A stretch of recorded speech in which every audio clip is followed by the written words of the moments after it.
Hi అందరికీ, good morning. ఇవాళ నేను మీతో ఒక విషయం షేర్ చేసుకోవాలనుకుంటున్నాను. బికాజ్ ఇది చాలా చిన్న విషయం అయితే కాదు. ఏమైందంటే ఇవాళ మార్నింగ్ అనుకోకుండా మా అత్తమ్మ నెంబర్కి, మా హస్బెండ్ నెంబర్కి అయితే కొన్ని మెసేజెస్ వచ్చాయి. అది ఎవరి దగ్గర నుంచో కాదు, వాళ్ళ మామయ్య కూతురు దగ్గర నుంచి. అంటే జనరల్గా మేము టచ్లో ఉండే నెంబర్ నుంచే మెసేజెస్ అయితే వచ్చాయి. అది కూడా సేమ్ చాట్లోనే. అంటే ఇంతకుముందు మనం ఆ పర్సన్తో ఏ దేంట్లో అయితే చాట్ చేస్తూ ఉంటామో అదే వాట్సాప్ అకౌంట్లో నుంచి కొన్ని మెసేజెస్ అయితే వచ్చాయి. ఏమనంటే, హాయ్, నాకు ఒక 48,000 కావాలి, చాలా అర్జెంట్. నేను 2 అవర్స్లో మీకు నేను రిటర్న్ చేస్తాను.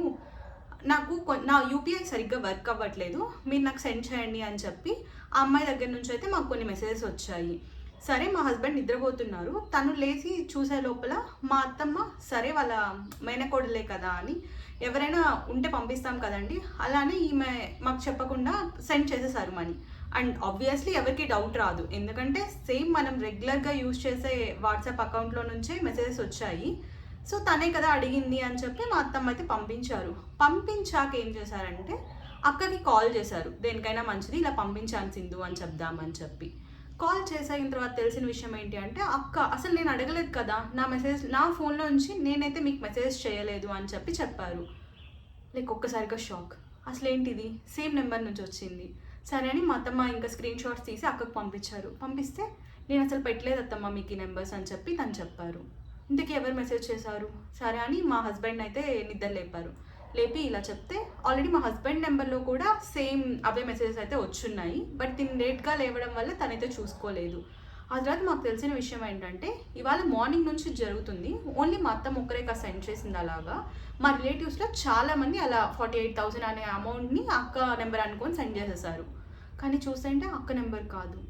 అంటే ఇది కొత్త రకం స్కామ్ మార్కెట్లోకి వచ్చింది. ఇప్పటి వరకు మనం చూసిన స్కామ్స్ చాలా ఉన్నాయి. లింక్ పంపిస్తారు, లింక్ని క్లిక్ చేసి మనం ఓటీపీ ఏదైనా ఎంటర్ చేస్తే అమౌంట్ పోతుంది, లేదా అఫిలియేట్ మార్కెటింగ్ లాగా ఏదైనా ఒక ప్రోడక్ట్ కొనమని చెప్పి లేదా ఒక లింక్ ఇచ్చి మీరు 100 రూపీస్ మాకు పే చేస్తే మేము మీకు 200 ఇస్తామని స్టార్టింగ్ అయితే 200 ఇస్తారు.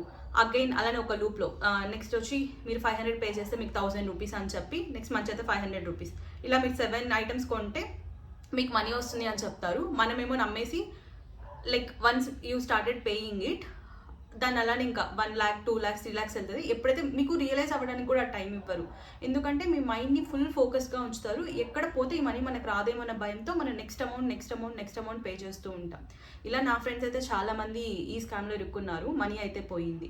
సో ఇలాంటివన్నీ మనకు తెలిసిందే. లైక్ కాల్ చేసి ఓటీపీ అడుగుతారు, మేము మీకు బ్యాంక్ నుంచి కాల్ చేస్తున్నాము నెంబర్ చెప్పండి అని చెప్తారు, లేదా జాబ్స్ ఇస్తున్నామని చెప్పి ఓటీపీస్ అని చెప్పి అడుగుతారు. ఇదంతా తెలిసిందే. అండ్ వాట్సాప్లో కూడా లింక్స్ అయితే ఇంతకుముందు పంపించేవాళ్ళు, అది తెలిసిందే. బట్ ఇవాళ జరిగిన స్కామ్ ఏదైతే ఉందో అదైతే ఇప్పటివరకు మేము ఎప్పుడు ఎక్స్పీరియన్స్ చేయలేదు అండ్ నేను ఎప్పుడు వినలేదు కూడా. అందుకే ఇది మా ఇంట్లో జరిగిన వెంటనే నేనైతే లాంగ్ వీడియో చేసి చెప్పాలనుకున్నాను, ఎందుకంటే ఇది చాలా రియలిస్టిక్గా ఉంది. బికాజ్ మనం రోజు మాట్లాడే ఆ మనిషి దగ్గర నుంచే మనకి మెసేజ్ వచ్చినట్టు వస్తున్నాయి అండ్ వాళ్ళ యూపీఐ ఐడికే వెళ్ళినట్టు వెళ్తుంది. అసలు ఎలా జరుగుతుంది, ఏం జరుగుతుంది, అకౌంట్ ఎలా వీళ్ళ అకౌంట్ ఎలా వాళ్ళ హ్యాండ్ ఓవర్లోకి వెళ్ళింది ఏమీ తెలీదు. మేమైతే ఇంకా ఇది ఇలా జరిగిన తర్వాత నేను అన్ని లింక్స్ స్క్రీన్ షాట్స్ నేను మీకు ఈ వీడియోలో యాడ్ చేస్తాను. ఇది జరిగాక ఇంకా వెంటనే మా అత్తమ్మ అయితే బ్యాంక్కి కాల్ చేసి ఈ అమౌంట్ని హోల్డ్ చేయమన్నారు, ఇలా ఫ్రాడ్ జరిగింది అని చెప్పి. బట్ ఇక్కడ కూడా ఒక గ్లిచ్ ఏంటి అంటే, మీకు ఎప్పుడైనా ఇలా జరిగితే వెంటనే బ్యాంక్ అయితే కాల్ చేయండి. బట్ వాళ్ళు ఏంటంటే ఆ అమౌంట్ని విత్డ్రా చేయకుండా లేదా ఆ అకౌంట్లో నుండి వాళ్ళు వేరే అకౌంట్కి ట్రాన్స్ఫర్ చేసుకోకుండా ఉంటేనే మన అమౌంట్ అనేది హోల్డ్లో పెడతారు. హోల్డ్లో పెట్టి మన బ్యాంక్ వాళ్ళ బ్యాంక్తో ఆథరైజ్ అయ్యి ఇన్ కేస్ అది ఫ్రాడ్యులెంట్ యాక్టివిటీ అని తెలిస్తే ఆ అమౌంట్ మనకి మళ్ళీ రిటర్న్ వచ్చే ఛాన్స్ ఉంటుంది. బట్ ఇది జరిగిన వెంటనే as soon as possible, like within 5 minutesలో మీరు బ్యాంక్ కాల్ చేసి ఇన్ఫార్మ్ చేస్తేనే మీ అమౌంట్ మీకు రిటర్న్ రావడానికి ఛాన్స్ ఉంటుంది, లేదంటే మర్చిపోవచ్చు. అండ్ అందరం కష్టపడి ఏం చేసుకున్న అమౌంటే కదండి. అండ్ ఇలా రియలిస్టిక్గా వచ్చిన మెసేజెస్ మనకే ఐడియా రాదు, అంటే చెక్ చేయాలి వాళ్ళతో కాల్ చేసి మాట్లాడాలని. పేరెంట్స్కి ఎలా వస్తుంది? సో ఇది పెద్దవాళ్ళకైతే ఈ వీడియోని కన్ఫామ్గా షేర్ చేయండి.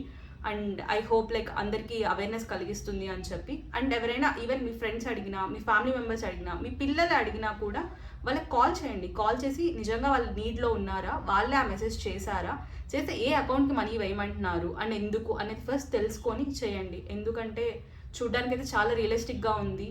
అండ్ ఎలాంటి స్కామ్స్ వస్తున్నాయో కూడా తెలియట్లేదు. దీనివల్ల ఎంతమంది పేరెంట్స్ బాధపడతారు, ఎంత కష్టపడి సంపాదించిన డబ్బులు, ప్రతి రూపాయి కష్టంతో వచ్చిందే కదండి. సో ఎవరి మనీని మనమైతే తక్కువ అంచనా వేయలేము. అందుకని ఆల్రెడీ ఒక ఇష్యూ జరిగేశాక బాధపడే కంటే జరగక ముందే కొంచెం ప్రికాషన్స్ తీసుకోవడం మంచిది. నాకైతే ఇది చాలా న్యూ స్కామ్ అని అనిపించింది. ఎంత ఆలోచించినా అర్థం కావట్లేదు. అంటే అక్క రెగ్యులర్గా యూజ్ చేసే వాట్సాప్ అకౌంట్ని ఎలా హ్యాక్ చేశారు, అందులో నుంచే మెసేజెస్ ఎలా వస్తున్నాయి, సరే వాట్సాప్ని హ్యాక్ చేసినా కూడా అకౌంట్ ఐడీని ఎలా తీసుకున్నారు, యూపీఐ ఎలా వాళ్ళు క్రియేట్ చేశారు, వాళ్ళది మేము జీపే సేఫ్టీ టీమ్తో మాట్లాడితే తెలిసిన విషయం ఏంటంటే వేరే @IOB అని చెప్పి వేరే బ్యాంక్ ఐడి ఎక్స్టెన్షన్తో క్రియేట్ చేశారు. కానీ దాన్ని ఎలా వాళ్ళు డిఫాల్ట్గా మార్చారు, అసలు ఇవన్నీ అయితే ఇంకా ఏం తెలియట్లేదు. స్టిల్ మేమైతే ఇన్వెస్టిగేట్ చేస్తున్నాము. We raise a complaint with cyber security as well. మాకు ఏదైనా అప్డేట్ వస్తే నేను కన్ఫర్మ్గా నెక్స్ట్ వీడియోలో అయితే షేర్ చేసుకుంటాను. But please be careful. Safety చాలా matter and money is very very important these days. Thank you.